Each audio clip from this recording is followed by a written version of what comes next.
আজকে আমি ভাজবো রুই মাছ। দিয়ে দিচ্ছি তেল, দিয়ে দিচ্ছি মাছ।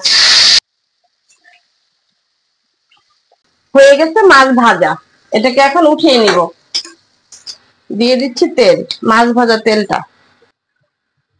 দিয়ে দিচ্ছি পেঁয়াজ, পেঁয়াজটাকে এখন ভেজে লাল করে নিব। পেঁয়াজটা লাল হয়ে গেছে, দিয়ে দিচ্ছি হলুদ, মরিচ, আদা, রসুন। দিয়ে দিচ্ছি একটু পানি। মশলাটাকে ভালো করে কষায় নিতে হবে।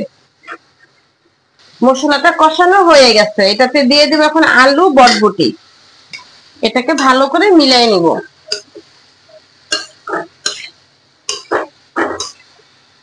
মশলার সাথে ভালো করে মিলাই নিলাম, এটাকে এখন একটু কষায় নিব। সবজিটা কষানো হয়ে গেছে, এটাতে এখন পানি দিয়ে দিব। দিয়ে দিচ্ছি পানি। সবজিটাকে ভালো করে নেড়ে চেড়ে পানির সাথে মিলাই দিতে হবে। দিয়ে দিচ্ছি কয়েকটা কাঁচামরিচ, দিয়ে দিচ্ছি টমেটো। টমেটোকে একটু মিলাই নিব তরকারির সাথে। এখন দিয়ে দিব মাছ।